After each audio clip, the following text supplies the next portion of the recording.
أعوذ بالله من الشيطان الرجيم بسم الله الرحمن الرحيم الصلاة والسلام عليك يا رسول الله وعلى آلك وأصحابك يا حبيب الله الصلاة والسلام عليك يا نبي الله وعلى آلك وأصحابك يا نور الله۔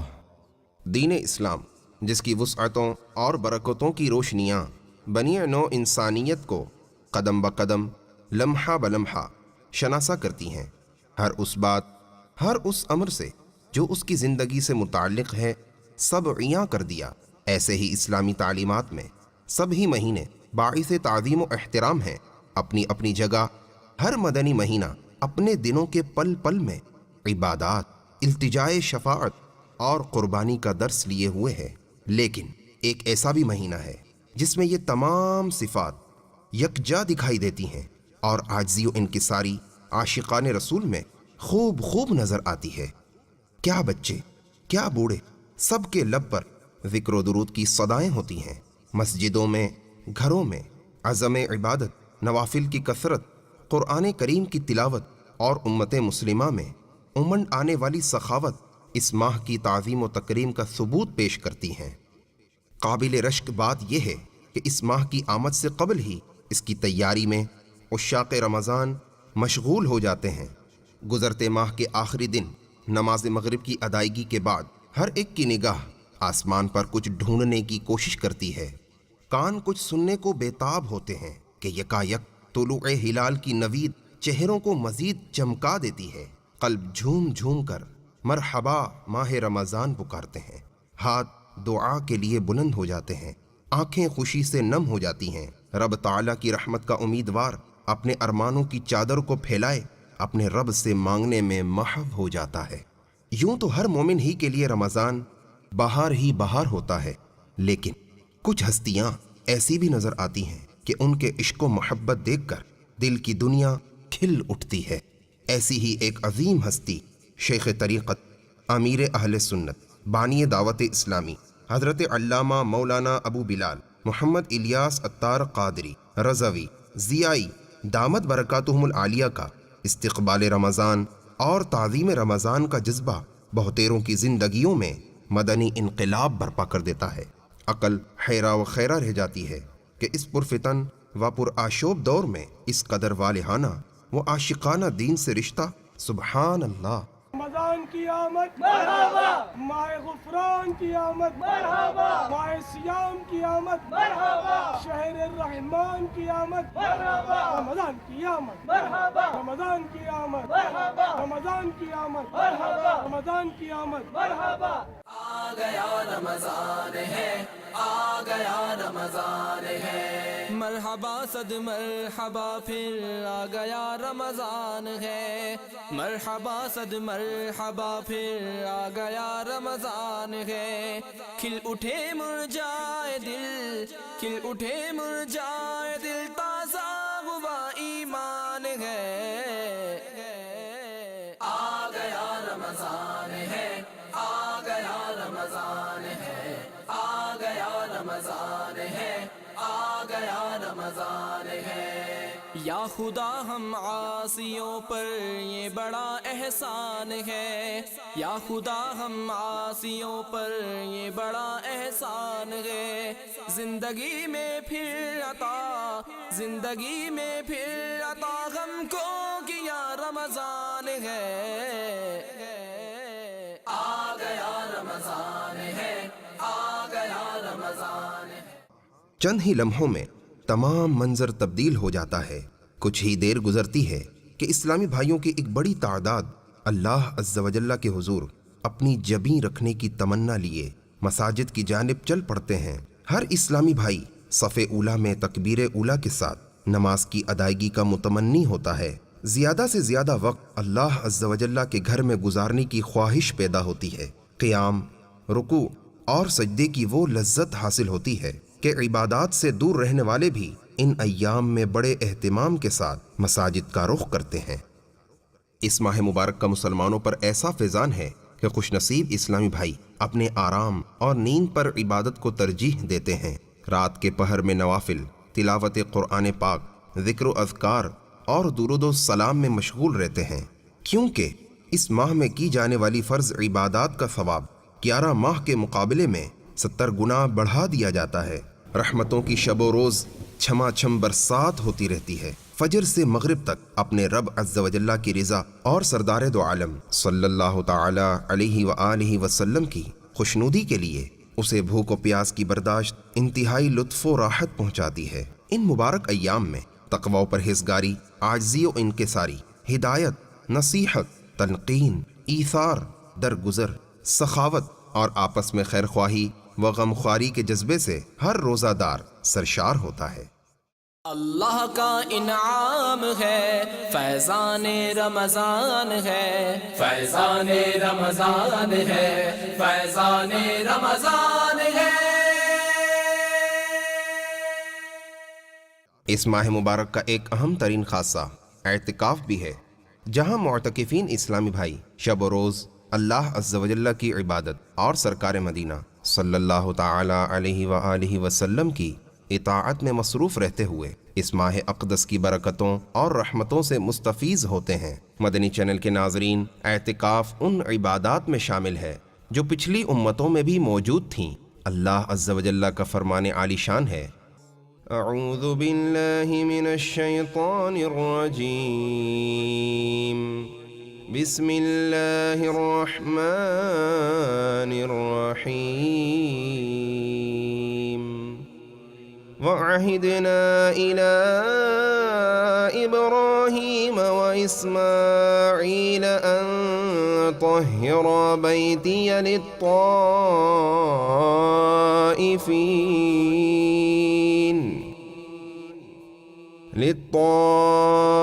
للطائفین والعاکفین والرکع السجود۔ ترجمہ کنز الایمان۔ اور ہم نے تاکید فرمائی ابراہیم و اسماعیل کو کہ میرا گھر خوب ستھرا کرو طواف والوں اور اعتکاف والوں اور رکوع و سجود والوں کے لیے۔ اس ماہ محترم میں شب قدر سب سے زیادہ اہمیت کی حامل ہے۔ اسے پانے کے لیے ہمارے پیارے آقا مدینے والے مصطفیٰ صلی اللہ تعالی علیہ وآلہ وسلم نے ماہ رمضان المبارک کا پورا مہینہ بھی اعتکاف فرمایا ہے، اور آخری 10 دن کا بھی بہت زیادہ اہتمام تھا، یہاں تک کہ ایک بار کسی خاص عذر کے تحت آپ صلی اللہ تعالی علیہ وآلہ وسلم رمضان المبارک میں اعتکاف نہ کر سکے تو شوال المکرم کے آخری عشرے میں اعتکاف فرمایا۔ ایک مرتبہ سفر کی وجہ سے آپ صلی اللہ تعالی علیہ وآلہ وسلم کا اعتکاف رہ گیا تو اگلے رمضان شریف میں 20 دن کا اعتکاف فرمایا۔ ام المؤمنین حضرت سیدتنا عائشہ صدیقہ رضی اللہ تعالی عنہا روایت فرماتی ہیں کہ میرے سرتاج صاحب معراج صلی اللہ تعالی علیہ وآلہ وسلم رمضان المبارک کے آخری عشرے یعنی آخری 10 دن کا اعتکاف فرمایا کرتے، یہاں تک کہ اللہ عز و جل نے آپ صلی اللہ تعالی علیہ وآلہ وسلم کو وفات ظاہری عطا فرمائی۔ پھر آپ صلی اللہ تعالی علیہ وآلہ وسلم کے بعد آپ صلی اللہ تعالی علیہ وآلہ وسلم کی ازواج مطہرات رضی اللہ تعالی عنہن اعتکاف کرتی رہیں۔ سرکار مدینہ راحت قلب و سینہ، فیض گنجینہ، صاحب معطر پسینہ، باعث نزول سکینہ صلی اللہ تعالی علیہ وآلہ وسلم اللہ عز و جل کی رضا جوئی کے لیے ہر وقت کمر بستہ رہتے تھے، اور خصوصاً رمضان شریف میں عبادت کا خوب اہتمام فرمایا کرتے تھے۔ حضرت سیدنا ابو سعید خدری رضی اللہ تعالی عنہ سے روایت ہے، ایک مرتبہ سلطان دو جہان، شہنشاہ کون و مکان، رحمت عالمیان صلی اللہ تعالی علیہ وآلہ وسلم نے یکم رمضان سے 20 رمضان تک اعتکاف کرنے کے بعد ارشاد فرمایا، میں نے شب قدر کی تلاش کے لیے رمضان کے پہلے عشرے کا اعتکاف کیا، پھر درمیانی عشرے کا اعتکاف کیا، پھر مجھے بتایا گیا کہ شب قدر آخری عشرے میں ہے، لہٰذا تم میں سے جو شخص میرے ساتھ اعتکاف کرنا چاہے وہ کر لے۔ جب بھی کسی کو نعمت ملتی ہے تو خوشی ہوتی ہے، جب وہ نعمت جدا ہوتی ہے تو رنج ہوتا ہے۔ مدینے لوگ جاتے ہیں تو خوش خوش جاتے ہیں، اور جو عاشقان رسول پلٹتے ہیں وہ بیچارے روتے ہیں۔ تو اسی طرح رمضان المبارک کی آمد ہوتی ہے تو خوشی ہوتی ہے کہ ایک بہت اچھا مہمان ہے، جیسے آپ کے گھر پہ ماموں آئیں، ماموں یا چاچو، وہ بہت دل کے اچھے ہوں، ملنسار بھی ہوں اور سخی بھی ہوں، اور آپ کو خوب خرچیاں دیں اور آم کی پیٹی بھی ساتھ میں اٹھوا کے لے آئیں اور آپ کی پسند کے پھل بھی وہ ساتھ میں لائیں اور پھر آپ کو 50-50 100 روپے خرچیاں بھی دیں، وہ بہت ہنس ہنس کے باتیں کریں، پیار کریں، اور وہ بولیں کہ اب میں وہ تھوڑی دیر رکوں گا، ابھی چلا جاؤں گا، پھر آئندہ سال آؤں گا. تو جب آئے تو خوشی تھی، اب ماموں جا رہے ہوں گے تو کیا ہوگا، ہے نا، رنج ہوگا نا. اس سے اچھے ماموں کہ مطلب اتنی وہ اپنے کو شیرنیاں دیتے ہیں، پھل دیتے ہیں، خرچیاں دیتے ہیں، اور اب یہ چلے جائیں گے، پھر نہیں آئیں گے، 1 سال کے بعد آئیں گے، بہت دیر میں آئیں گے، تو رنج ہوتا ہے نا آدمی کو. تو ماہ رمضان کے جو کہ اتنی خوشیاں دیتا ہے کہ مسجدیں آباد ہو جاتی ہیں. نہیں بالکل، مسلمانوں کے جو ممالک ہیں نا، ان کی زندگیوں کا انداز بدل جاتا ہے. آپ دنیا میں کہیں بھی چلے جائیں، جو اسلامی ملک ہو، چاہے وہ ہمارے ایشین یہ اردو بولی والوں کے ملک ہیں، چاہے عربی بولی والوں کے، ہاں عرب ممالک میں بھی میں نے دیکھا زندگی کا بالکل انداز بدل جاتا ہے. اسی طرح غیر اسلامی ممالک جو ہے نا، وہاں مسلمانوں کے جو محلے اور علاقے ہوتے ہیں نا، ان میں آپ کو انداز تبدیل، میں نے ہند میں دیکھا ہے، بالکل انداز تبدیل دیکھیں گے آپ مسلمانوں کے علاقوں میں. یہ رمضان یعنی کہ پوری دنیا کے کروڑوں مسلمانوں کو بالکل اپنے دامن میں لے لیتا آ کر، اور ایک عجیب ان کی کیفیت تبدیل کر دیتا ہے. سب کو تراویح میں کھڑا کر دیتا ہے، کتنوں کھڑا کر دیتا ہے، نمازوں میں کھڑا کر دیتا ہے. سارا سال جو نماز نہیں پڑھتے وہ بھی وہ رمضان مبارک میں وہ نمازی بن جاتے ہیں. ایسے بہت سے ہوتے ہیں.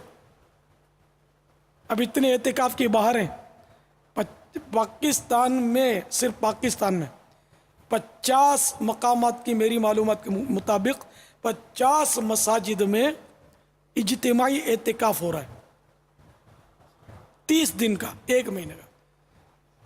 اب بتائیے کہ رمضان شریف کے علاوہ کو 30 دن کے لیے یہ رونقیں کر کے دکھائے.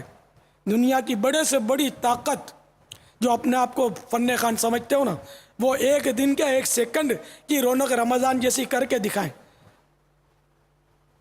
میں تو یہ بھی نہیں کہوں گا کہ شاید وہ کر کے دکھائیں، نہ ممکن سے بڑھ کر کوئی میرے پاس وہ صیغہ نہیں ہے کہ میں اس کو استعمال کروں، کوئی کر ہی نہیں سکتا. یعنی جو رمضان المبارک میں ہے وہ ہے ہی نہیں، اور کسی لمحے میں کوئی کر ہی نہیں سکتا. نہ اتنوں کو کوئی 30 دن کے لیے کون بٹھا سکتا ہے رمضان شریف کے علاوہ، کوئی بھی نہیں بٹھا سکتا.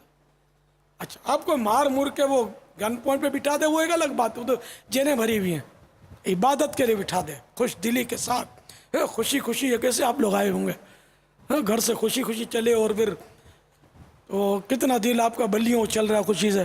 تو اگر کوئی زبردستی بٹھائے گا یا پیسوں سے بھی بٹھائے گا تو یہ کیفیت تھوڑی ہوگی آپ کی جو اس وقت کیفیت ہے معتکفین کی. تو یوں رمضان المبارک جو ہے نا یہ بہت رحمتیں لٹاتا ہے، برکتیں لٹاتا ہے. اب دیکھو رمضان المبارک میں فرض کا ثواب 70 گنا اور نفل کا ثواب فرض کے برابر،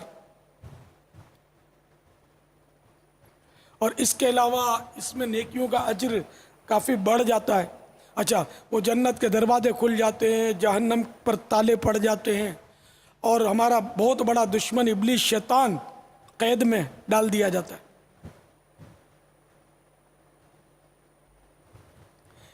تو اس طرح مطلب بہت ساری برکتیں، اور ایک ایک گھڑی میں کروڑوں کی مغفرتیں ہوتی ہیں.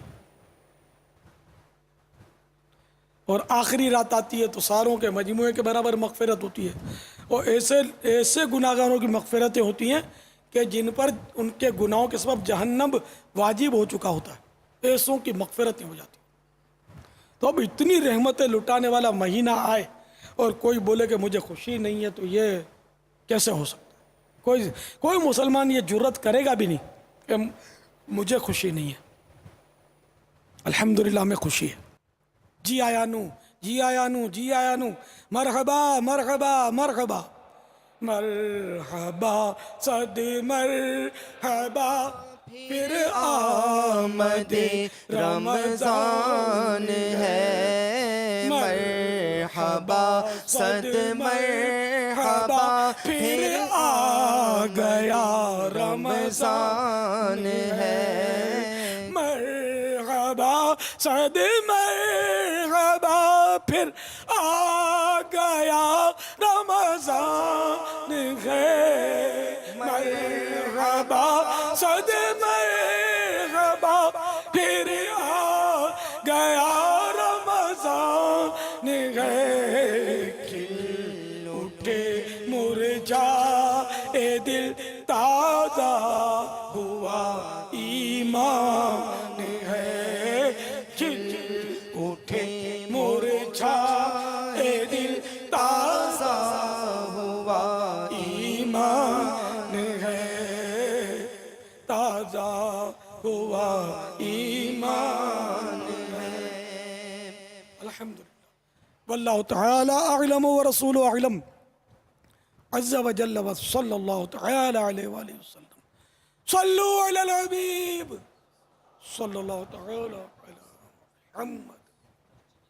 حضرت سیدنا انس بن مالک رضی اللہ تعالیٰ عنہ فرماتے ہیں ماہ شعبان کا چاند نظر آتے ہی صحابہ کرام علیہم الرضوان تلاوت قرآن پاک کی طرف خوب متوجہ ہو جاتے، اپنے اموال کی زکوٰۃ نکالتے تاکہ غربا و مساکین مسلمان ماہ رمضان کے روزوں کے لیے تیاری کر سکیں. حکام قیدیوں کو طلب کر کے جس پر حد یعنی سزا قائم کرنی ہوتی اس پر حد قائم کرتے، بقیہ میں سے جن کو مناسب ہوتا آزاد کر دیتے. تاجر اپنے قرضے ادا کر دیتے، دوسروں سے اپنے قرضے وصول کر لیتے. یوں ماہ رمضان المبارک سے قبل ہی اپنے آپ کو فارغ کر لیتے اور رمضان شریف کا چاند نظر آتے ہی غسل کر کے بعض حضرات اعتکاف میں بیٹھ جاتے. اللہ عز و جل کا بڑا کرم ہے کہ اس نے اپنے پیارے محبوب دانائے غیوب صلی اللہ تعالی علیہ وآلہ وسلم کی اس مبارک سنت سے ہمیں بھی فیضیاب رکھا. یوں تو دنیا بھر میں کثیر مقامات پر اعتکاف ہوتے ہیں، لیکن الحمدللہ عز و جل تبلیغ قرآن و سنت کی عالمگیر غیر سیاسی تحریک دعوت اسلامی کے تحت پاکستان میں اور پاکستان سے باہر بھی مختلف شہروں میں 30 دن اور 10 دن کے اجتماعی اعتکاف کا سلسلہ ہوتا ہے. ماہ رمضان کی آمد سے قبل ہی عشاق رسول 30 دن کے اعتکاف کی نیت سے مجلس اعتکاف کے پاس اپنے نام درج کروا لیتے ہیں. فیضان رمضان ہے یہ فیضان رمضان فیضان رمضان ہے یہ فیضان رمضان. رمضان کا مہینہ رحمت لٹا رہا ہے. رمضان کا مہینہ رحمت لٹا رہا ہے. ہر کوئی اس کی برکت سے فیض پا رہا ہے. فیضان رمضان ہے یہ فیضان رمضان فیضان رمضان ہے یہ فیضان رمضان فیضان رمضان ہے یہ فیضان رمضان فیضان رمضان ہے یہ فیضان رمضان. 70 گنا بڑھا گے فرضوں کا اجر اس میں. 70 گنا بڑھا گے فرضوں کا اجر اس میں. نفلوں کا اجر فرضوں جیسا دلا رہا ہے. فیضان رمضان ہے یہ فیضان رمضان فیضان رمضان ہے یہ فیضان رمضان. اور شعبان کی آخری تاریخ کو عاشقان رسول مساجد میں اعتکاف کی نیت سے بیٹھ جاتے ہیں، اور جیسے ہی ہلال رمضان یعنی رمضان کے چاند کا اعلان ہوتا ہے ہر طرف خوشی کا سماں ہو جاتا ہے. آ گیا رمضان عبادت پر کمر اب باندھ لو، فیض لے لو جلد کے دن 30 کا مہمان ہے، عاصیوں کی مغفرت کا لے کر آیا ہے پیام، جھوم جاؤ مجرموں، جھوم جاؤ مجرموں، رمضان ماہ غفران ہے، آ گیا رمضان ہے، آ گیا رمضان ہے، آ گیا رمضان ہے، آ گیا رمضان ہے۔ الحمدللہ عز و جل دعوت اسلامی کے تحت خوش نصیب معتکفین جہاں نماز با جماعت، روزہ، تراویح، تلاوت قرآن پاک، اشراق و چاشت، اوابین، صلاۃ التوبہ، صلاۃ التسبیح اور ذکر و درود کی سعادتیں پاتے ہیں، وہیں علم دین کے نور سے اپنے قلوب کو منور کرتے اور اس پر عمل کرنے کا جذبہ بھی پاتے ہیں۔ الحمدللہ عز و جل روزانہ مدنی مذاکروں کا سلسلہ بھی ہوتا ہے، جس میں شیخ طریقت، امیر اہل سنت، بانی دعوت اسلامی حضرت علامہ مولانا ابو بلال محمد الیاس عطار قادری رضوی ضیائی دامت برکاتہم العالیہ تربیت فرماتے ہیں۔ باپا ایک سوال آیا ہے کہ ایک گھر میں 3-4 بہویں ہوتی ہیں، ساس ان کے درمیان انصاف نہیں کرتی، تو اس کے لیے کیا حکم ہے؟ تنقید طلب ہے، اس کو تو انصاف کرے اس سے، اور وہ انصاف یوں کرے کہ اب وہ یہ عدلیہ تو قائم نہیں ہوگی، لیکن اس کو یوں کرنا چاہیے کہ سب بہوؤں کے ساتھ حسن سلوک کرے۔ یہاں واٹپا مطلب مسئلہ یہ ہے کہ 2 بہوؤں کو ترکیب میں لینے کے لیے یہاں تیسری بہو کے بارے میں، جیسے وہ ہے نا، وہ بہت اچھا پکاتی ہے، وہ بہت اچھا کام کرتی ہے، اس کے ہاتھ تیز ہیں، وہ بہت فاسٹ کام کرتی ہے۔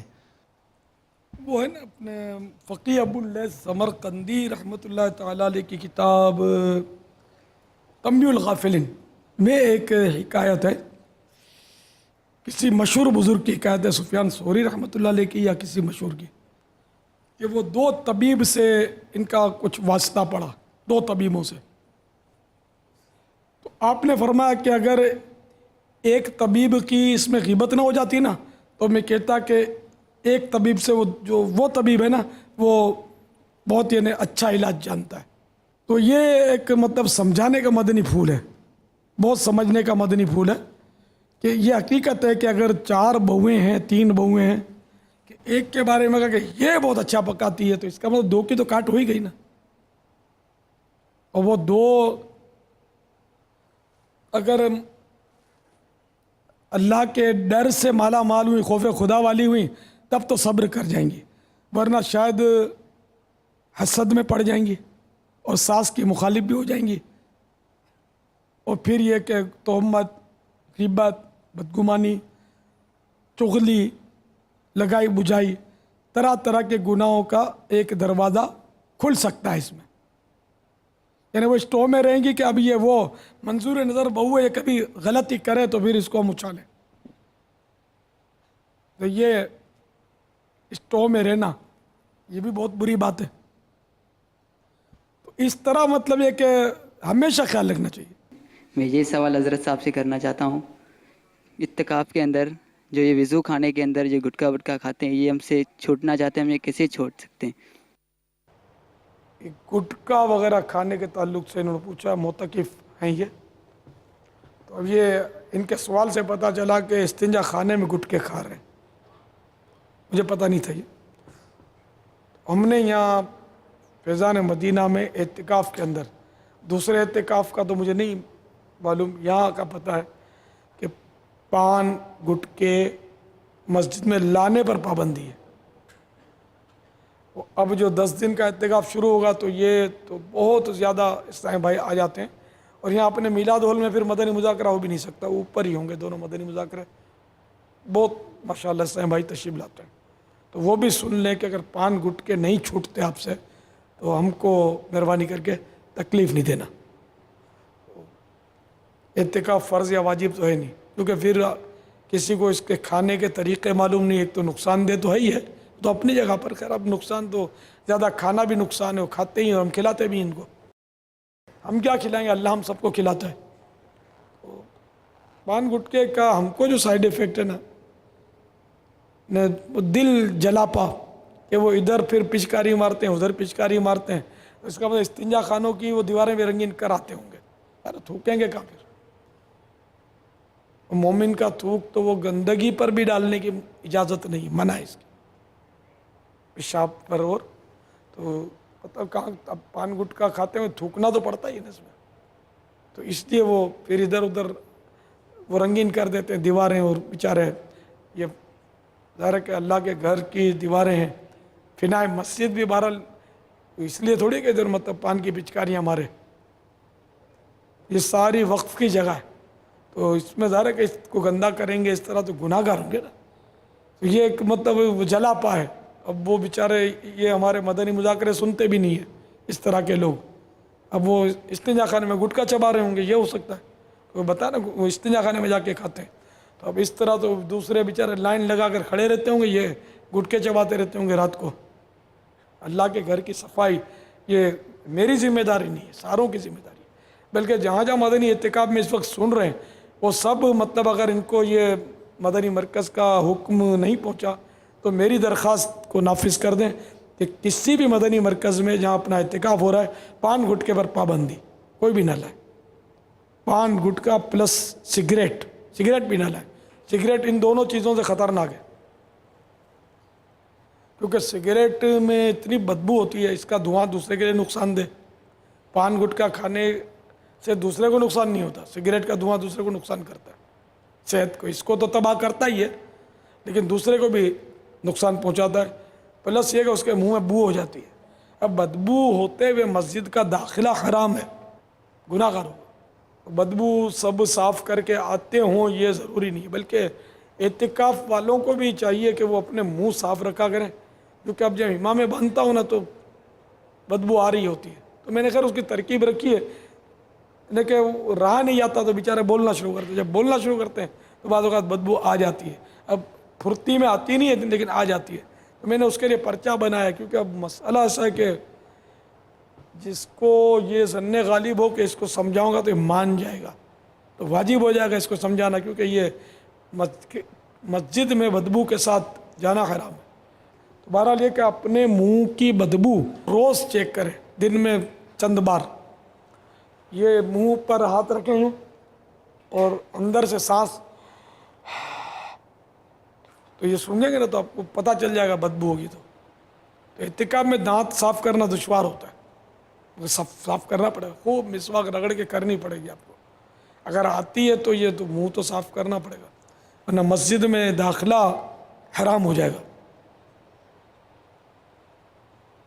بعض اوقات دانتوں کی صفائی کی کوتاہی سے بدبو آتی ہے، اور بعض اوقات زیادہ کھانے پینے اور بد ہضمی وغیرہ پیٹ کی خرابی کی وجہ سے بدبو آتی ہے. اب اس کا تو پھر علاج کرنا پڑے گا.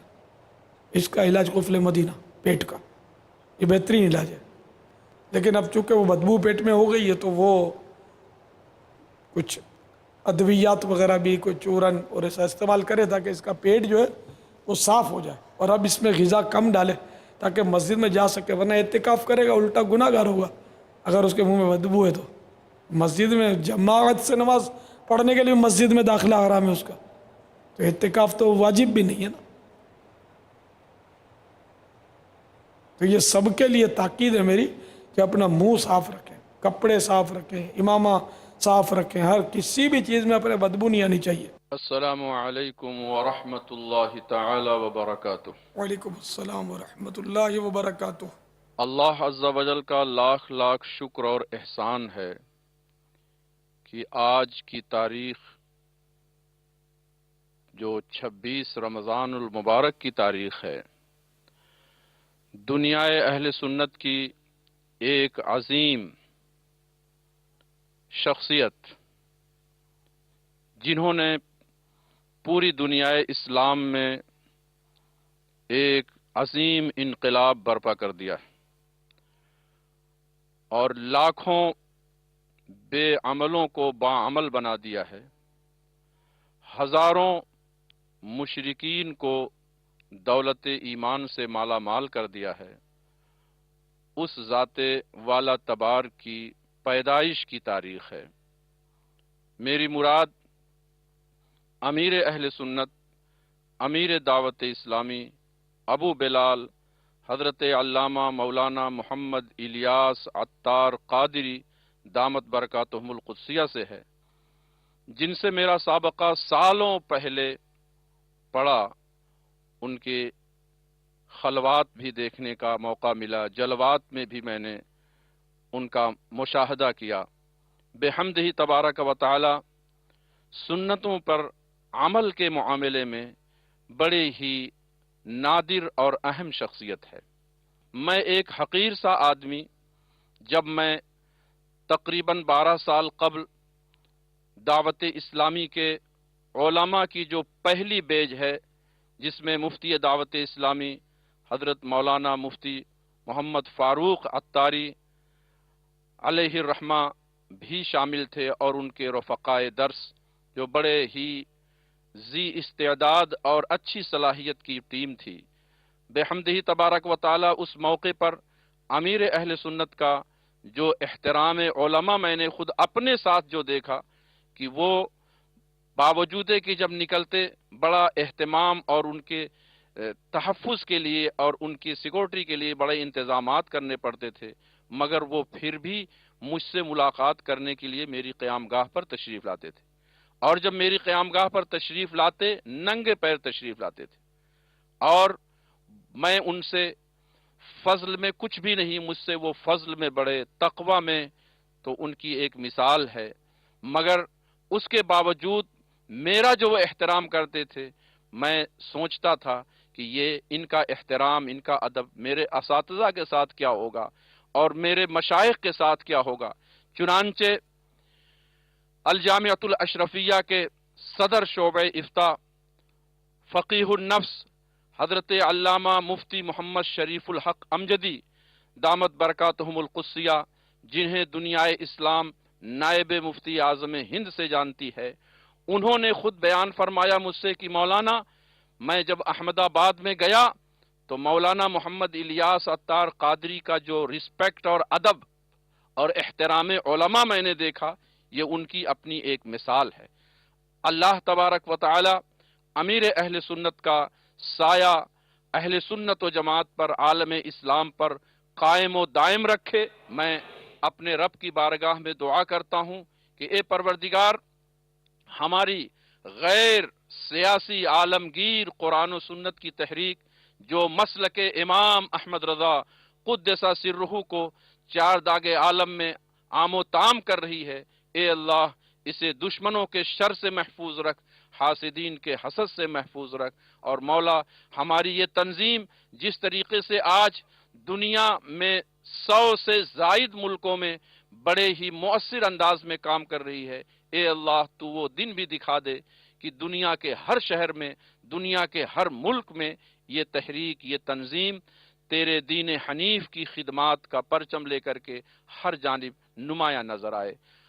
مولا تیری بارگاہ میں تیرے محبوب کا واسطہ ہماری ان دعاؤں کو اپنی بارگاہ میں شرف قبول عطا فرما، وآخر دعوانا ان الحمدللہ رب العالمین۔ نحمده ونصلي على رسوله الكريم اما بعد فاعوذ بالله من الشيطان الرجيم بسم الله الرحمن الرحيم واما بنعمة ربك فحدث صدق الله العظيم۔ حضرت مولانا محمد الیاس صاحب قبلہ قادری بانی دعوت اسلامی، رب العالمین نے آپ کو جس عظیم منصب پر فائز کیا ہے، لاکھوں نہیں کروڑوں لوگوں کے لیے آپ کی مبارک زندگی قابل صد رشک۔ یوں تو دنیا کے اندر بے شمار لوگ پیدا ہوتے ہیں اور ختم ہو جاتے ہیں، لیکن دنیا کے اندر کچھ پیدا ہونے والے ایسے انمٹ نقوش چھوڑتے ہیں جو رہتی دنیا تک، صبح قیامت تک وہ نقوش باقی رہتے ہیں اور اس انسان کے نامہ اعمال میں اضافہ ہوتا رہتا۔ الحمدللہ آپ حضرات کو یہ چیز بخوبی معلوم ہوگی ہمارے ناظرین اور قارئین کو کہ رسول پاک سید عالم صلی اللہ تعالیٰ علیہ وسلم نے ارشاد فرمایا کہ جو شخص رسول پاک صلی اللہ تعالیٰ علیہ وسلم کی ایک سنت کو، جو سنت مٹ گئی ہو، اس کو زندہ کرے گا، احیاء سنت کرے گا، تو اس کو 100 شہیدوں کا ثواب اللہ تعالیٰ عطا فرماتا ہے۔ ہم بغیر کسی جھجھک کے یہ عرض کر سکتے ہیں کہ حضرت مولانا محمد الیاس صاحب قبلہ قادری دامت برکاتہ القدسیہ کے ذریعے سے صرف سنت کی احیاء سنت کا صرف کام نہیں ہوا ہے، خدا کی قسم ہزاروں ہزار بندگان خدا کے ایمان کا تحفظ کا سامان فراہم کیا ہے حضرت مولانا الیاس قادری صاحب قبلہ نے۔ اور آج الحمدللہ یہ تحریک عالمی سطح پر سنیت دین کی خدمت میں مشغول ہے، اور آج اس کی برکتوں کے اثرات سارے عالم میں محسوس کیے جا رہے ہیں۔ مجھے وہ دعوت اسلامی کے ابتدائی دن بھی یاد ہیں کہ اس وقت بالکل یہ تحریک بالکل اجنبی سی محسوس ہو رہی تھی، لیکن رب العالمین کا کرم ہے کہ اس وقت اس تحریک کی تو یہ حالت ہے کہ معطر ہے اسی کوچے کی صورت اپنا صحرا بھی، معطر ہے اسی کوچے کی صورت اپنا صحرا بھی، کہاں کھولے ہیں گیسو یار نے، خوشبو کہاں تک ہے۔ اللہ تعالیٰ کی بارگاہ میں دعا ہے کہ رب العالمین اس تحریک کو پوری دنیا کے اندر عام و تام فرمائے، اور اسی ماہ مبارک کے اندر 26 رمضان المبارک کو حضرت مولانا الیاس قادری صاحب قبلہ کی تاریخ پیدائش ہے۔ اللہ تعالیٰ ان کی عمر میں بے شمار برکتیں عطا فرمائے اور ان کے فیض کو ساری دنیا میں عام و تام کرے۔ اس تحریک کے ذریعے سے اللہ تعالیٰ دین کی مقبول خدمت ہم سب سے لیتا رہے۔ وآخر دعوانا الحمدللہ رب العالمین۔ اللہ کریم جل شانہ نے ارشاد فرمایا نا، یا ایھا الذین آمنوا اتقوا اللہ حق تقاتہ ولا تموتن الا وانتم مسلمون۔ ایمان والو اللہ سے ڈرو جس طرح اس سے ڈرنے کا حق ہے۔ تو اس دور کے اندر، اس زمانے کے اندر، جہاں تک میری ناقص معلومات کا تعلق ہے، امیر اہل سنت دامت برکاتہم العالیہ ایسی شخصیت ہیں، ایسی ہستی ہیں کہ انہوں نے اللہ کریم جل شانہ سے ڈرنے کا اور نبی کریم علیہ السلام کی غلامی کا حق ادا کرنے کی بہت کوشش فرما رہے ہیں۔ میری دعا ہے کہ اللہ کریم جل شانہ آپ کو عمر خضر عطا فرمائے، صحت کے ساتھ، تندرستی کے ساتھ، سلامتی کے ساتھ عمر خضر عطا فرمائے، اور آپ کی دعوت اسلامی کا جو کام ہے، نیٹ ورک ہے، پوری دنیا میں شرق سے لے کے غرب تک، شمال سے لے کے جنوب تک پھیلا ہوا ہے، یہ سب اللہ کریم کا فضل ہے اور نبی پاک صلی اللہ علیہ وسلم کی نگاہ کرم ہے، اور سیدی اعلیٰ حضرت کی توجہ ہے کہ اتنا کام دعوت اسلامی نے دنیا بھر میں کیا۔ اور مدنی چینل تو ماشاءاللہ مدنی چینل کے ذریعے خوف خدا، عشق مصطفیٰ کی دولت گھر گھر میں تقسیم کی جا رہی ہے، بانٹی جا رہی ہے، خیرات تقسیم کی جا رہی ہے۔ تو میری دعا ہے کہ اللہ کریم جل جلالہ اما نوالہ اتم برہانہ اعظم شانہ امیر اہل سنت دامت برکاتہم العالیہ کو عمر خضر عطا فرمائے۔ آپ کے جو اولاد امجاد ہے، اللہ تعالیٰ ان کے ذریعے، اور آپ کے جو مریدین ہیں، عقیدت مند ہیں، دعوت اسلامی ہے، اس کے ذریعے آپ کا مشن، آپ کا فیضان جو ہے تا قیامت جاری و ساری ہو۔ 2002 میں غالباً جب میں اپنے والد گرامی حضور مسیح ملت رحمۃ اللہ تعالیٰ علیہ کے ساتھ اور ام العلماء والدہ ماجدہ کے ساتھ حج زیارت کے لیے حاضر ہوا تھا، تو خاص بیر زمزم میں امیر اہل سنت حضرت مولانا الیاس اطہر قادری صاحب سے میری اور حضرت کی ملاقات ہوئی، اور حضرت کا امیر اہل سنت کا عشق اس وقت ہم لوگوں نے دیکھا کہ جیسے ہی ان کو یہ معلوم ہوا کہ والد گرامی شہزادہ رسول ہیں، آل رسول ہیں، تو تمام لوگوں کی اپنے گرد گرد کے ہجوم کی پرواہ کیے بغیر آپ نے حضرت کی دستبوسی اور قدم بوسی کی، اور اپنے سر پر حضور مسیح ملت رحمۃ اللہ علیہ کا ہاتھ رکھوایا، اور بیر زمزم کے سامنے حضرت کہ ہاتھ کو اپنے سروں پہ رکھ کر دعا کروائی. اس سلسلے کے اندر تو یہ واقعی یہ ایک حقیقت ہے کہ مولانا الیاس مدد العالی نے یہ بیڑا جب اٹھایا تھا تو بڑی مشکلات کا سامنا ان کو کرنا پڑا ہوگا. یہ حقیقت ہے، خاص کر اس دور کے اندر میں سمجھتا ہوں. اور حقیقت تو یہ ہے کہ آج سے نہیں کہ عرصہ دراز سے میں یہ محسوس کر رہا تھا باوجود اپنی علمی کمائیگی کے کہ ایسا کوئی ہوتا جو اعلیٰ حضرت کے جو کتابیں ہیں مطبوعہ غیر مطبوعہ اس کو سامنے لاتا اور اس کو عام کرتا. کوئی اس سلسلے کے اندر آگے نہ بڑھ سکا اور نہ اپنی اندر اتنی بساط تھی کہ قدم آگے بڑھاتا، جو حقیقت بات ہے. تو اس سلسلے کے اندر مولانا الیاس عطار قادری مدد العالی نے قدم اٹھایا اور اس کی کوشش کیا، یہ واقعی سراہنے کے قابل ہے. اور آج وہ بڑھ گئے، پھیل گئے.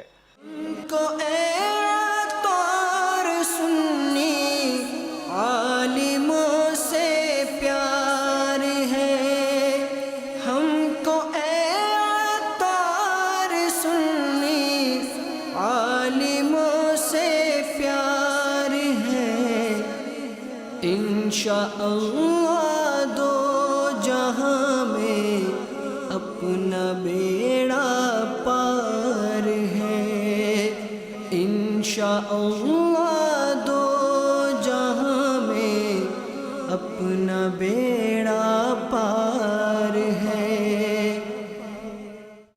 ان مدنی مذاکروں کے نتیجے میں مسلمان فرائض، واجبات اور میٹھے میٹھے مصطفیٰ صلی اللہ تعالی علیہ وآلہ وسلم کی پیاری پیاری سنتوں پر کاربند ہو کر نیکی کی دعوت کی دھومیں مچانے میں مصروف عمل ہو جاتے ہیں، اور ساتھ ساتھ راہ حق سے بھٹکے ہوئے راہ راست پر آتے غیر مسلم مسلمان بھی ہو جاتے ہیں.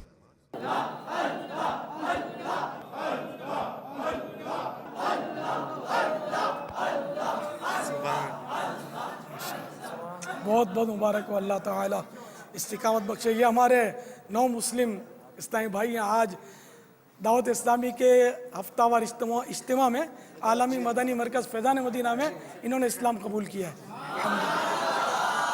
مرحبا. یہ قلم تحفے میں پیش کروں گا.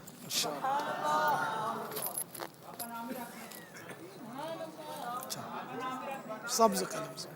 اب ان کا نام ہم رکھتے ہیں حصول برکت کے لیے، سرکار صلی اللہ علیہ وسلم کی محبت میں نبی پاک کی محمد نام رکھتے ہیں، اور پکارنے کے لیے شاہد رضا. لیکن اللہ کے ولی سے بھی نسبت ہو گئی رضا، اور شاہد میرے آقا کا نام ہے. سرکار مدینہ صلی اللہ تعالیٰ علیہ وسلم محمد رسول اللہ کا نام ایک شاہد بھی ہے. ماشاءاللہ بہت خوشی ہوئی. اجتماع میں آتے رہنا. اور ہمارا اسلام کتاب اردو تو پڑھے ہوئے نا؟ جی ہاں. ہمارا اسلام اگر یہ ان کو بولو گے نا یہ لا دیں گے. اس کو پڑھیں تو اس میں آپ کو عقائد کا پتہ چلے گا، اللہ کے بارے میں، نبی کے بارے میں، رسالت کے بارے میں، فرشتوں کے بارے میں، جنت، دوزخ، کوثر، یہ سب کے بارے میں کیا کیا عقیدے رکھنے ہیں. یہ انشاءاللہ آپ کو اس سے معلومات ہوگی. ہاں یہ انشاءاللہ آپ کو یہ کتاب دلا دیں گے. ان کو خوش رکھے، وہ لے کے آئے میرے الحمدللہ. اور ان کی بدولت آپ سے آج اجتماع میں آپ آئے تھے، اور اجتماع میں دل بدل گیا. انہوں نے بیان کیا تھا حاجی عمران ہمارے نگران شورا نے. ماشاءاللہ الحمدللہ الحمدللہ ماشاءاللہ. بہت پیارے پیارے پیارے پیارے پیارے میسیجز ملے ہیں. ایک نے میسیج دیا ہے کہ باپا کی بات سن کر میں نے اپنی حجام کی دکان بند کر دی. کوئٹہ. میرا پہلے ویڈیو سینٹر تھا، مدنی چینل کی برکت سے میں نے اس گناہ بھرے کام سے توبہ کر لی ہے. عثمان عطاری قلعہ احمد آباد. ہم مدنی برقع پہننے کی نیت کرتی ہیں، استقامت کی دعا کر دیں. بنت غلام مصطفیٰ اور ایک اسلامی بہن گجران والا. انشاءاللہ عز و جل ہم مدنی کاموں کی دھوم مچا دیں گے اور 2 درس بھی دیں گے. عمر عطاری، یعنی روزانہ 2 درس غالباً ہوگا. یہ عمر عطاری مرکز الاولیاء ذیشان عطاری باب المدینہ۔ مجھے مدنی مذاکرے بہت اچھے لگتے ہیں، نگران شورا اور باپا کے مدنی پھول بہت اچھے ہوتے ہیں، مدینۃ الاولیاء ملتان شریف، نام نہیں لکھا۔ میں نے نیت کی ہے کہ اپنے بچوں کی تربیت اسلامی طریقے سے کروں گا۔ ارشد عطاری، سردار آباد۔ اللہ عز و جل کے کرم سے مدنی مذاکرے کی برکت سے گناہوں سے بار بار توبہ کا مدنی ذہن اور نیکیوں میں اضافہ عطا ہوا ہے۔ اسلامی بہن باب المدینہ۔ باپا جانی میں نے نیت کی ہے کہ اپنی ساری جیب خرچی ہر مہینے دعوت اسلامی کو دیا کروں گی انشاءاللہ عز و جل۔ اسلامی بہن تو سب کو ہرا دیا نا، جیب خرچی اپنے کون دے گا؟ ساری جیب خرچی، اللہ استقامت دے۔ مدنی مذاکرہ دیکھنے کی برکت سے میں نے شرعی پردہ کرنے کی نیت کی ہے۔ اسلامی بہن داڑھی شریف۔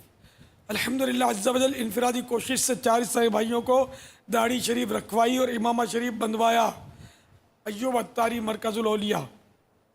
میں نے اور 3 عیسائی بھائیوں نے داڑھی شریف رکھنے کی نیت کر لی ہے۔ عمیر عطاری شجاول۔ السلام علیکم ورحمۃ اللہ وبرکاتہ۔ وعلیکم السلام ورحمۃ اللہ وبرکاتہ۔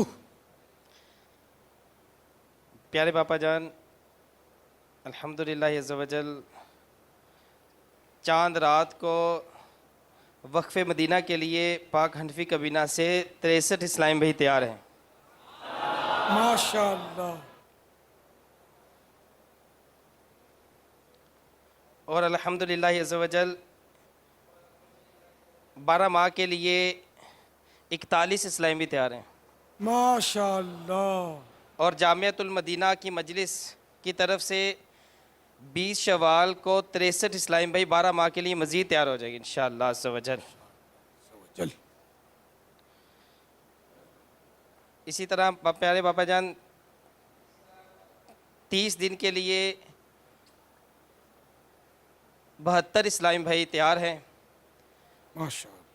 اور الحمدللہ چاند رات کو تمام اراکین کابینہ 3 دن کے مدنی قافلے میں سفر کریں گے، اور اپنے ساتھ 292 قافلوں کی ہدف بھی الحمدللہ لیا ہے کہ 292 قافلے بھی ہاتھوں ہاتھ سفر بھی کروائیں گے چاند رات کو۔ انشاءاللہ انشاءاللہ۔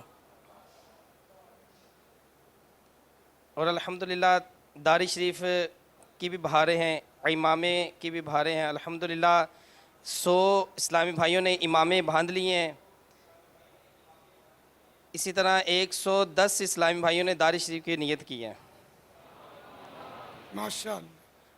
آنکھوں کا کفل مدینہ، زبان کا کفل مدینہ کی بھی 21 اور 22 اسلامی بھائیوں نے نیت کی ہے۔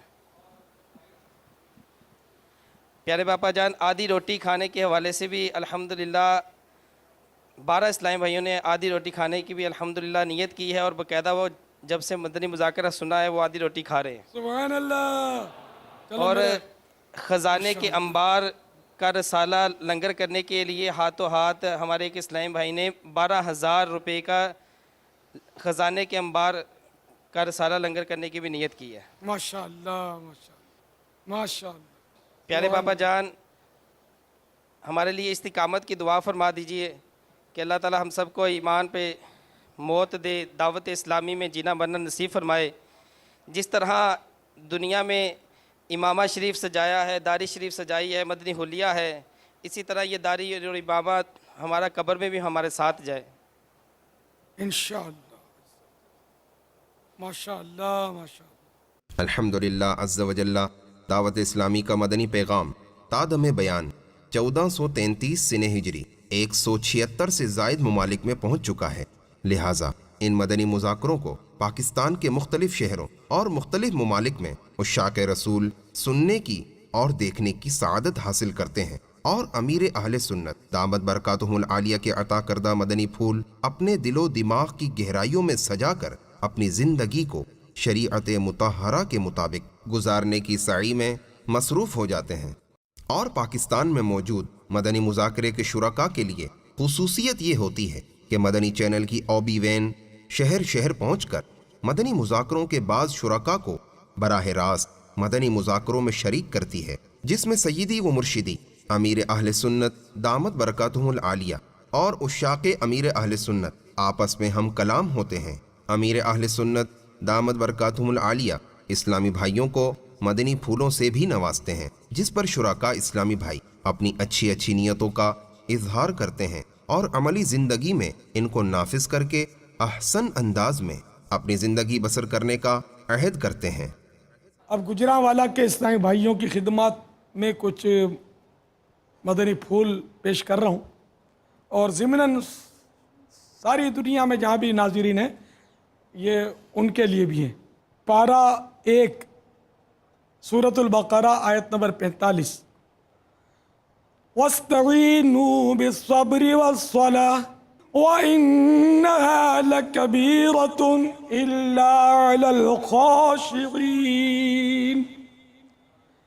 میرے آقا نعمت امام اہل سنت عظیم البرکات عظیم المرتبت پروانہ شمع رسالت مجدد دین و ملت مولانا شاہ امام احمد رضا خان علیہ رحمت الرحمن اپنے شعرۂ آفاق ترجمہ قرآن کنز الایمان میں اس کا ترجمہ کچھ یوں کرتے ہیں، اور صبر اور نماز سے مدد چاہو، اور بے شک نماز ضرور بھاری ہے مگر ان پر جو دل سے میری طرف جھکتے ہیں۔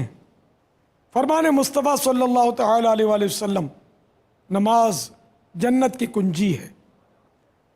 منقول ہے جہنم میں ایک وادی ہے جس کا نام لملم ہے، اس میں اونٹ کی گردن کی طرح موٹے موٹے سانپ ہیں، ہر سانپ کی لمبائی 1 ماہ کی مسافت کے برابر ہے۔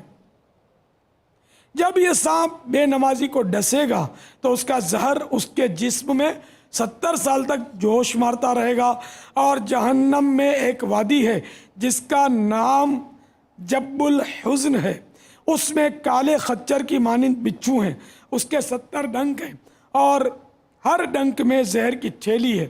وہ بچھو جب بے نمازی کو ڈنک مارتا ہے تو اس کا زہر اس کے سارے جسم میں سرایت کر جاتا ہے، اور اس زہر کی گرمی 1000 سال تک رہتی ہے۔ اس کے بعد اس کی ہڈیوں سے گوشت جھڑتا ہے اور اس کی شرمگاہ سے پیپ بہنے لگتی ہے، اور تمام جہنمی اس پر لعنت بھیجتے ہیں۔ تو تمام مسلمانوں کو چاہیے کہ وہ نماز پڑھتے رہیں کہ جہنم کا عذاب یقیناً برداشت نہیں ہو سکے گا۔ اب کچھ صلہ رحمی کے بارے میں۔ پارہ 15 بنی اسرائیل آیت نمبر 26، وَآتِ ذَا الْقُرْبَى حَقَّهُ وَالْمِسْكِينَ وَابْنَ السَّبِيلِ وَلَا تُبَذِّرْ تَبْذِيرًا۔ ترجمہ کنز الایمان، اور رشتہ داروں کو ان کا حق دے، اور مسکین اور مسافر کو، اور فضول نہ اڑا۔ تفسیر خزائن العرفان میں حق دینے سے مراد ہے ان کے ساتھ صلہ رحمی کر، اور محبت اور میل جول اور خبر گیری، اور موقع پر مدد اور حسن معاشرت، رشتہ جوڑ کے رکھے، ٹھیک ہے نا، توڑے نہیں۔ فرمان مصطفیٰ صلی اللہ تعالی علیہ وآلہ وسلم، صلہ رحمی اس کا نام نہیں کہ بدلہ دیا جائے، یعنی اس نے اس کے ساتھ احسان کیا، اس نے اس کے ساتھ کر دیا، بلکہ صلہ رحمی کرنے والا وہ ہے کہ ادھر سے کاٹا جاتا ہے اور یہ جوڑتا ہے۔ فرمان مصطفیٰ صلی اللہ تعالی علیہ وآلہ وسلم، جب اللہ عز و جل مخلوق کو پیدا فرما چکا، رشتہ یہ بھی ایک مخلوق ہے، کھڑا ہوا اور دربار الوہیت جل جلالہ میں استغاثہ کیا، یعنی فریاد کی، ارشاد الہی ہوا کیا ہے؟ رشتے نے کہا میں تیری پناہ مانگتا ہوں کاٹنے والوں سے۔ ارشاد ہوا کیا تو اس پر راضی نہیں کہ جو تجھے ملا ہے میں اسے ملاؤں گا، اور جو تجھے کاٹے میں اسے کاٹ دوں گا؟ اس نے کہا ہاں میں راضی ہوں۔ فرمایا تو بس یہی ہے۔ تو میٹھے میٹھے اسلام بھائیوں، آپ نے دیکھا کہ صلہ رحمی کی کتنی اہمیت ہے۔ صلہ رحمی مانے رشتہ جوڑنا، اور قطع رحمی مانے رشتہ کاٹنا۔ تو جو رشتہ داروں سے جوڑ پیدا کرتا ہے اللہ تعالیٰ اس کو جوڑتا ہے، اور جو رشتے کو کاٹتا ہے اللہ تعالیٰ فرماتا ہے میں اسے کاٹ دوں گا۔ تو یاد رکھیے صلہ رحمی یہ واجب ہے، اور قطع رحمی حرام اور جہنم میں لے جانے والا کام ہے۔ تو آپ مہربانی کر کے غور فرمائیے کہ اگر کسی عزیز سے، رشتہ دار سے کوئی رنجش ہو گئی ہے، رشتہ ٹوٹ گیا ہے، روٹ بند ہے، تو مہربانی کر کے آپ فوراً سے پیشتر اس سے صلح کر لیجئے، وہ رشتہ اس سے جوڑ لیجئے۔ وہ بھلے وہ اپنا اگر خدا نہ خواستہ وہ پھر بھی نہیں مانتا، پھر بھی آپ اس سے رشتہ جوڑ کر رکھیے۔ وہ آپ کو شادی میں دعوت نہیں دیتا، کسی تقریب میں نہیں بلاتا، کوئی نہیں، آپ دعوت بھیج دیا کریں، آپ اس کے بعد چلے جائیے، اس سے معافی مانگ لیجئے۔ بھلے آپ کا قصور نہیں، اگر آپ پھر بھی بولیں گے نا معاف کر دو، انشاءاللہ اس کا دل جو ہے پگھل جائے گا اگر وہ نہیں باز آتا۔ تو اس طرح آپ کی طرف سے جب حسن اخلاق کا اور اعلیٰ ظرفی کا مظاہرہ ہوگا تو اللہ کرے گا تو وہ بھی ترکیب آ جائے گی، ترکیب بن جائے گی۔ اور بالفرض آپ کی طرف سے ہی رشتہ ٹوٹا، پھر تو فوراً سے پیشتر آپ کو توبہ کرنی چاہیے اور رشتہ جلدی ابھی جوڑ لینا چاہیے۔ تو تمام اسلامی بھائیوں سے درخواست ہے کہ وہ، اور اسلامی بہنوں سے بھی اگر وہ سن رہی ہیں تو ضرور اپنے رشتہ داروں سے صلح کر لیں، ورنہ اس کا اپنی طرف سے کوئی کوتاہی ہوئی اس میں تو عذاب برداشت نہیں ہو سکے گا۔ تو سارے اسلامی بھائی جو مجھے سن رہے ہیں مہربانی کر کے اپنے حال پر رحم کریں۔ یقین مانے داڑھی منڈانا جو ہے نا یہ چہرہ بگاڑنا ہے، اپنے اکابرین کی بات مانیں، یہ ماڈرن اسٹائلش جو ہوتے ہیں نا ان کی بات نہ مانیں۔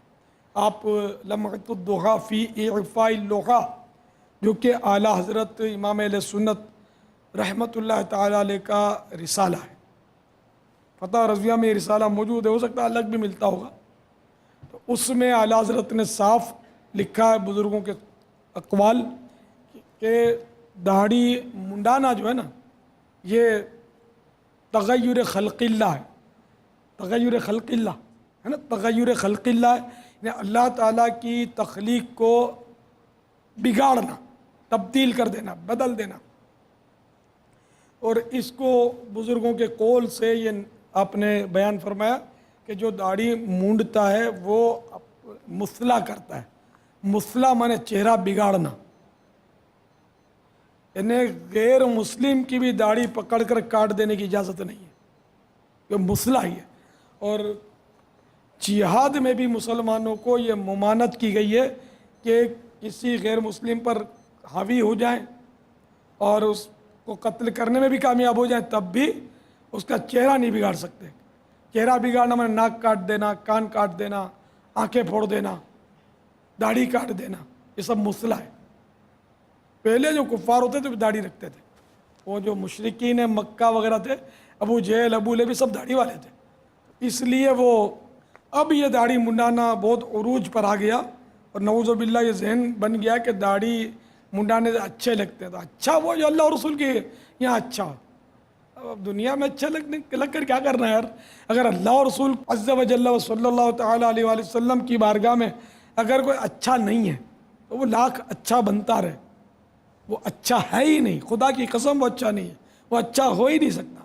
صرف اور صرف اچھا وہ ہے جو اللہ اور رسول کی بارگاہ میں اچھا ہے۔ میں سمجھتا ہوں میرا ہر ناظر میری بات سے اتفاق کرے گا۔ تو اب داڑھی منڈانا یہ چہرہ بگاڑنا ہے، اور چہرہ بگاڑنے سے بندہ اچھا نہیں لگتا۔ تو بہرحال داڑھی منڈانا اور ایک مٹھی سے گھٹانا حرام ہے اور جہنم میں لے جانے والا کام ہے۔ تمام عیسائی بھائی، تمام عاشقان رسول یہ نیت کریں کہ آج کے بعد داڑھی نہیں منڈاؤں گا، ایک مٹھی سے نہیں گھٹاؤں گا۔ اب تک منڈائی یا گھٹائی، اس سے توبہ بھی کرنی ہوگی، صرف داڑھی رکھنے سے وہ گناہ معاف نہیں ہو جائے گا۔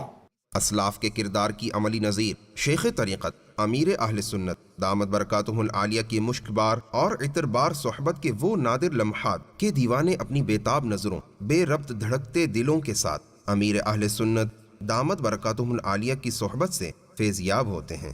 اللہ کا انعام ہے، فیضان رمضان ہے، فیضان رمضان ہے، فیضان رمضان ہے۔ سحری کے بعد بھی تربیت کے معمولات جاری رہتے ہیں اور امیر اہل سنت دامت برکاتہ العالیہ و شاک رمضان کو مدنی پھول بھی ارشاد فرماتے ہیں۔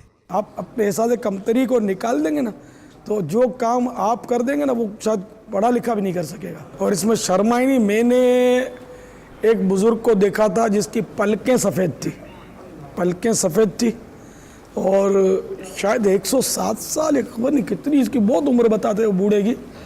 وہ ایک اسلامی بھائی کے پاس، آنکھوں سے دیکھی ہوئی بات اب شاید وہ پتہ نہیں حیات ہوں گے نہیں، ایک اسلامی بھائی اپنے کے پاس وہ بیٹھ کر وہ قاعدہ پڑھ رہے تھے الف با تا سا کا، تو وہ اپنے جب آنکھ کھلی ہوا سویرا، تو اس لیے بوڑھا آدمی نہیں پڑھ سکتا ایسا نہیں ہے، جذبہ جوان ہونا چاہیے تو سب انشاءاللہ ہو جائے گا، بوڑھا ہو مریض ہو ضعیف ہو سب پڑھ سکتا۔ اس سے زیادہ جو مسئلہ جو ہے نا وہ اسلامی بھائیوں کے مقابلے میں شاید اسلامی بہنوں میں زیادہ ہے، جی، بلکہ اسلامی بہنوں میں ایک تو یہ محسوسات بھی کم نہیں ہوں گے، پھر اسلامی بہنوں میں بعض اوقات مدنی کام کرنے اور یہ سنت و خدمت کرنے کا جذبہ بھی کئی جگہوں پر ایکسٹرا آرڈنری آ جاتا ہے۔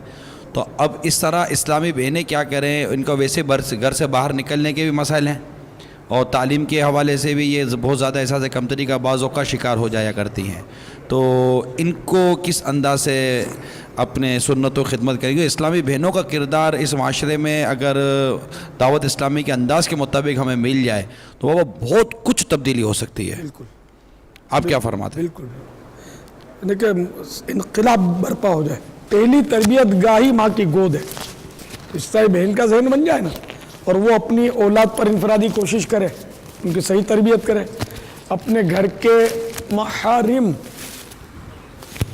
پر یہ انفرادی کوشش کر کے ان کو اجتماعات میں بھیجے، مدنی قافلوں کا مسافر بنائے، مدرسۃ المدینہ بالغان میں پڑھائے ان کو وغیرہ، اس طرح بھائیوں پر کرے، خود اپنے بھی اس طرح بہنوں کے جہاں اجتماعات ہوتے ہیں اس میں بھی وہ پردے کے ساتھ جو شریعت کے تقاضے پورے کرتے ہوئے اس میں حاضری دے، اور دیگر دعوت اسلامی کے مدنی کام جو اسلامی بہنوں کے ہیں ان میں بھرپور حصہ لے، اپنے گھر میں درس کی ترکیب کرے۔ تو اسلامی بہن تو اتنا کر سکتی ہے کہ وہ شاید اسلامی بھائی بھی نہ کر سکے۔